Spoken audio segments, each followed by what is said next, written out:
Hello बच्चों, let's read the question. What is the ratio of output frequency of full wave rectifier and half wave rectifier when an output of frequency 50 hertz it fed at input?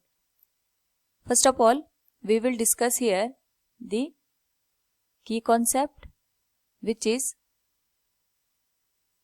half wave rectifier and full wave rectifier.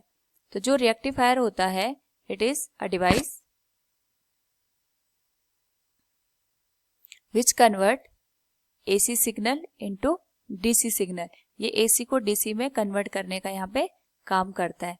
तो यहाँ पे हम जो rectifier उसको दो तरीके से काम करवा सकते हैं, एज ए हाफ वेव और फुल वेव. तो अगर हम दोनों कंडीशन में यहाँ पे इनपुट को देखते हैं, तो input is AC signal. AC जो सिग्नल होता है वो अपने आप को एक पर्टिकुलर टाइम पर रिपीट करता है, और इस पर्टिकुलर केस में हम यहाँ पे एसी इनपुट को कहते हैं पॉजिटिव हाफ साइकिल और इसे हम कहते हैं नेगेटिव हाफ साइकिल. तो अगर हम बात करें यहाँ पे हाफ वेव रेक्टिफायर और फुल वेव रेक्टिफायर की, तो हाफ वेव रेक्टिफायर में एक सिंगल डायोड लगा होता है, जबकि फुल वेव रेक्टिफायर में हम या तो 2 या तो 4 डायोड के थ्रू यहाँ पे आउटपुट को गेन करते हैं. नाउ अगर हम बात करें हाफ वेव रेक्टिफायर की, तो इसके लिए जो आउटपुट का वेव फॉर्म बनता है, it is look like this.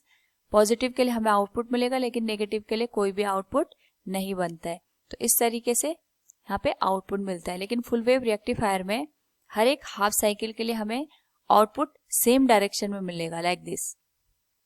तो अगर हम यहाँ पे बात करें फ्रीक्वेंसी की, तो फ्रीक्वेंसी का मतलब होता है जो भी हमारे पास सिग्नल है वो कितने टाइम के बाद या कितना खुद को रिपीट करता है इन 1 सेकेंड. नंबर ऑफ रिपीटिशन या नंबर ऑफ जो साइकिल्स होती है उसी को हम क्या कहते हैं, फ्रीक्वेंसी कहते हैं. तो अगर हम यहाँ पे इनपुट पे फ्रीक्वेंसी की वैल्यू को देखें, तो दिस विल बी 50 हर्ट्ज. तो हाफ वेव रेक्टिफायर के केस में अगर हम बात करें यहाँ पे, तो हाफ वेव रेक्टिफायर में भी जो वेव फॉर्म है यहाँ से यहाँ तक, ये एक टाइप की वेव हो गई. ये भी अपने आप को उसी टाइम के बाद रिपीट कर रहा है जिस टाइम पे हमें इनपुट गिवन है, यानी इसके लिए जो फ्रीक्वेंसी होगी that will be 50 hertz. But जो फुल वेव रेक्टिफायर होगा, फुल वेव रेक्टिफायर में अगर हम देखें तो यहाँ पे जो सिग्नल है वो हाफ टाइम के बाद, यानी जब इसकी एक साइकिल कंप्लीट हो रही है तब तक इसकी 2 साइकिल कंप्लीट हो जा रही है, यानी जो यहाँ पे फ्रीक्वेंसी मिलेगी दैट विल बी 100 हर्ट्ज. तो इस पर्टिकुलर केस में अगर हम यहाँ पे दोनों का रेशियो देखते हैं for half wave and full wave, तो हमें यहाँ पे जो फुल वेव रेक्टिफायर के केस में फ्रीक्वेंसी होगी और जो हाफ वेव रेक्टिफायर के केस में फ्रीक्वेंसी होगी, उनका रेशियो हमें मिलेगा 100/50, that is 2:1. So from the given option we can say option B will be the correct answer. Hope all you understood it. Thank you and best of luck.